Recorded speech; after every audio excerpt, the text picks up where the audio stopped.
Hi, everyone, and welcome to the Heart's Frontier. I'm Kate. Welcome back if you are returning, and if you're new, then welcome.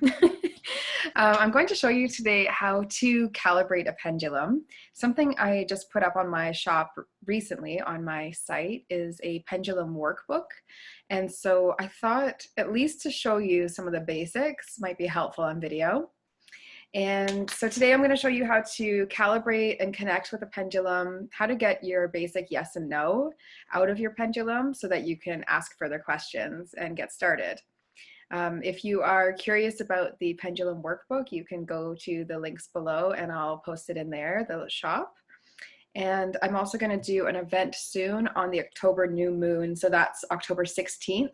And it's just going to be playing with pendulums. So I'm actually going to walk you through the workbook and all the different types of pendulum readings that I'm teaching you how to do. There's a few different ones in there, so I'll show you that in a bit. But first, what is a pendulum?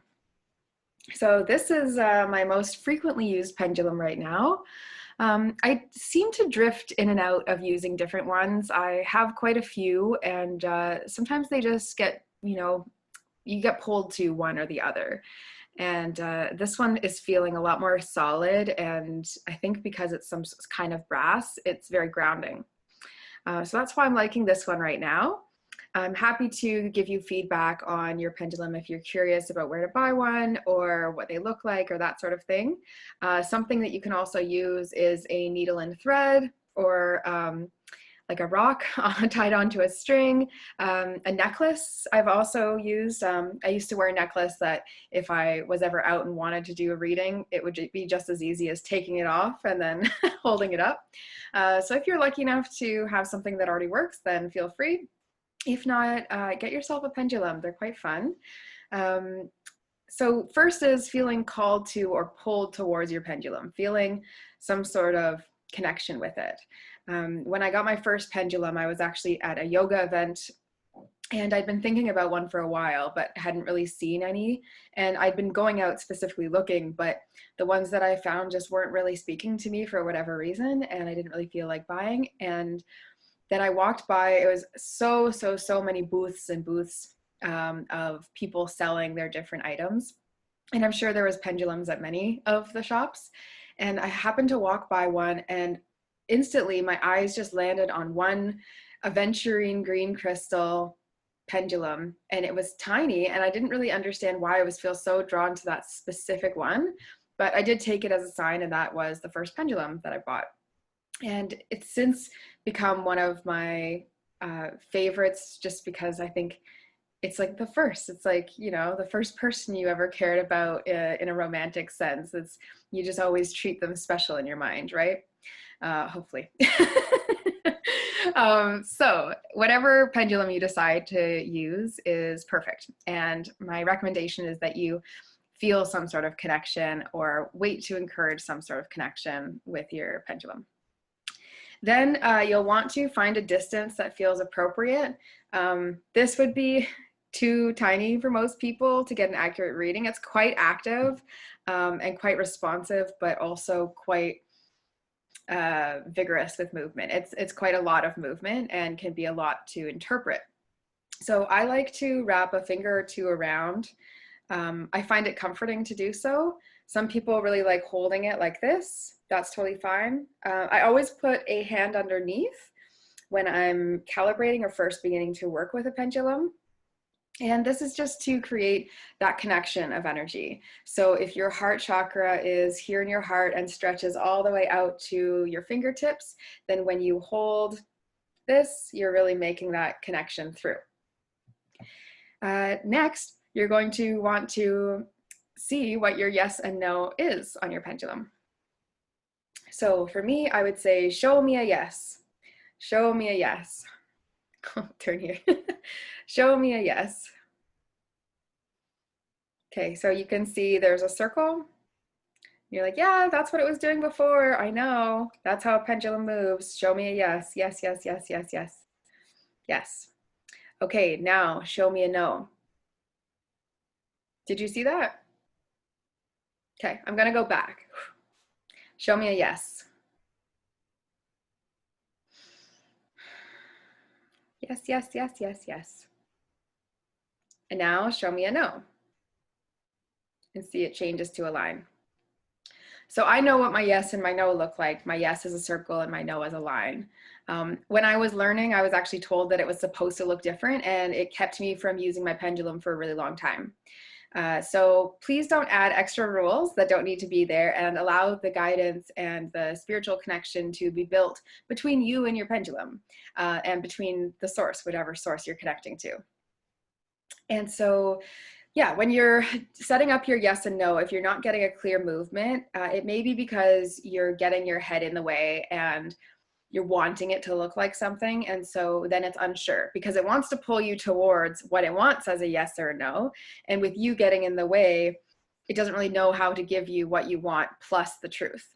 And so what you really want to do is get into a headspace where you feel like you're ready to hear the truth. What does a yes look like? What does a no look like? And really stay open towards the answer. You may also ask, what does a maybe look like? I generally would think that if you have a clear yes and a clear no, anything that is not those things is unsureness or a maybe. It may also be that you are not in a good position to be asking the pendulum questions right now. So something that I always ask before I start a reading with myself, show me a yes, show me a no, and then I ask, is this a good time for me to be working with the pendulum? Is this a good time to ask a question? Is now a really good time to be here? And so whatever it says, yes or no, I do trust it. And then I just won't continue if it says a no. I just trust that maybe I'm not supposed to get the answer on whatever that is right now. And as frustrating as that can be to the mind, it builds more reverence with the practice itself. It becomes more special because you treat it with respect. So again, if you are having trouble with connecting to your pendulum, try taking a few deep breaths.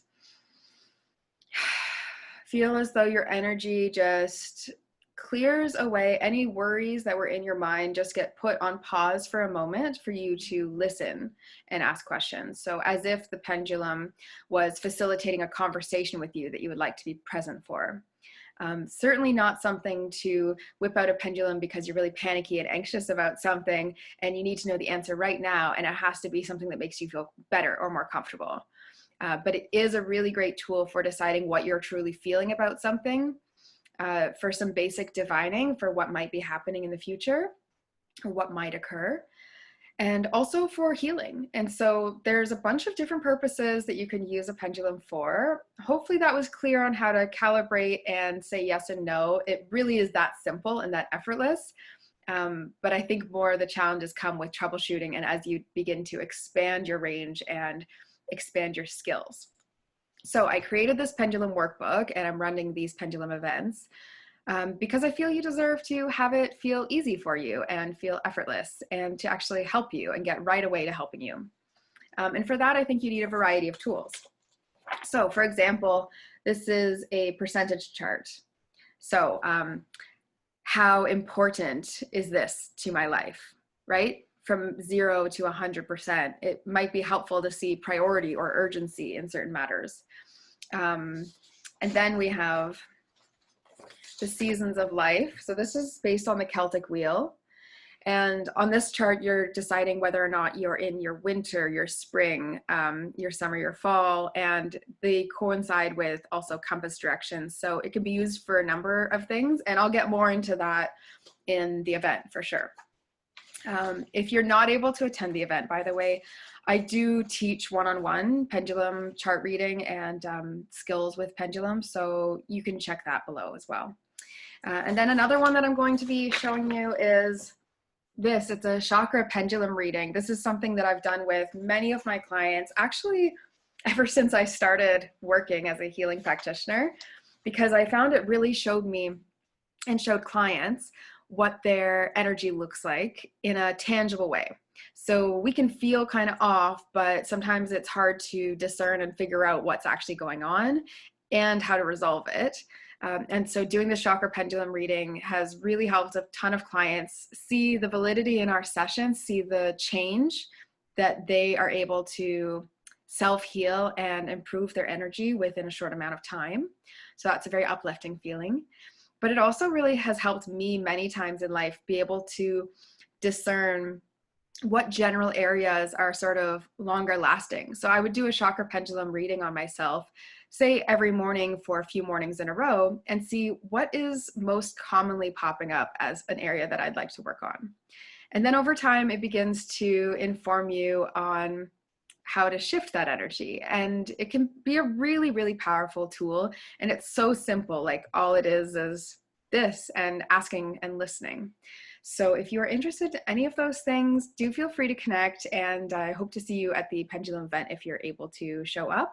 And I would just love to know if you can comment below. I'd love to know how the pendulum is working for you, whether you're getting some answers, how quick it is or not, and whether you're getting stuck with anything. So hope to talk to you soon, and thanks so much for watching. Enjoy playing with your pendulum.